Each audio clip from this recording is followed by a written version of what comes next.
இன்னைக்கு நம்ம என்ன பார்க்க போறோம் அப்படின்னா Dell Latitude 3490 அப்படிங்கிற லேப்டாப்போட ஸ்பீக்கர் யூனிட்டை எப்படி டிஸ்அசெம்பிள் பண்ணிட்டு அசெம்பிள் பண்றது.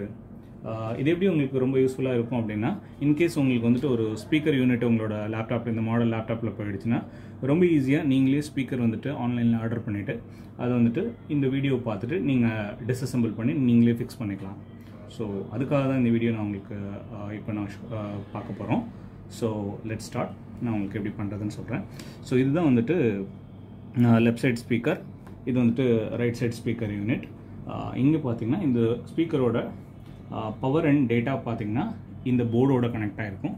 ஜஸ்ட் நீங்கள் இந்த போர்டில் இருக்க இந்த பாயிண்ட்டை ஜஸ்ட் இப்படி அன்பிளக் பண்ண வேண்டியதான்.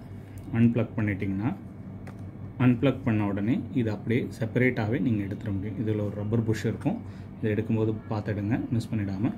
அப்புறம் இது ரொம்ப வந்துட்டு வெரி சாஃப்ட் கேபிளாக இருக்கும். இந்த சாஃப்ட் கேபிளாக இருக்கிறது வந்துட்டு ரொம்ப ஜென்டிலாக நீங்கள் எடுக்கணும். ரொம்ப ஃபோர்ஸ் பண்ணி ஹார்டாக எடுத்திங்கன்னா கேபிள் கட் ஆகிறதுக்கும் சான்சஸ் இருக்கும். அதனால் ரொம்ப கேர்ஃபுல்லாக ஸ்லோவாக பொறுமையாக எடுங்க. எடுத்துட்டிங்கன்னா இந்த சைடு வந்த பிறகு இந்த யூனிட் அப்படியே எடுத்துட்டிங்க அப்படின்னா, ஸோ இதுதான் இந்த லேப்டாப்போட ஸ்பீக்கர் யூனிட். ஸோ இது லெஃப்ட்டு, இது ரைட்டு. ஸோ இதை எப்படி மறுபடியும் ரீஃபிக்ஸ் பண்ணுறது அப்படிங்கிறது பார்க்கலாம்.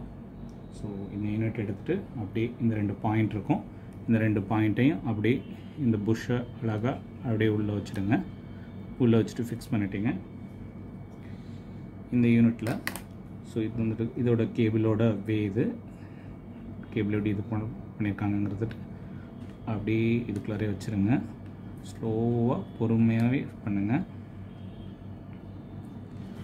ஸோ இந்த யூனிட்டை ஃபிக்ஸ் பண்ணிடுறோம்.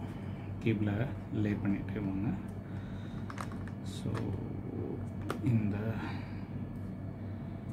கேபிள் இங்கே லே பண்ணிட்டோம். லே பண்ணிவிட்டு இந்த யூனிட்டை கரெக்டாக இந்த லெக் இருக்கும், இந்த லெக்கில் வந்துட்டு ஃபிக்ஸ் பண்ணுங்கள். ஃபிக்ஸ் பண்ணிவிட்டு இந்த இதோட பவர் அண்ட் ஆடியோ கேபிளை வந்துட்டு கொஞ்சம் பொறுமையாக பார்த்துக்கணும், பொறுமையாக பண்ணுங்கள். ஏன்னா இது ரொம்ப சாஃப்டாக இருக்கும், இந்த கேபிள்ஸ் கட் ஆகிறதுக்கான வாய்ப்புகள் இருக்கும். ஜென்டலாக பண்ணணும் ஒவ்வொரு ஆக்டிவிட்டீஸும். ஸோ இதுதான் ஸ்பீக்கரை வந்துட்டு டிஸ்அசெம்பிள் பண்ணிவிட்டு அசெம்பிள் பண்ணக்கூடாது. ஸோ இது வந்துட்டு உங்களுக்கு ரொம்ப பயனுள்ளதாக இருக்கும்னு நான் நம்புகிறேன். ஸோ மீண்டும் ஒரு காணொலியில் உங்களை சந்திக்கிறேன். தேங்க்ஸ் ஃபார் வாட்சிங்.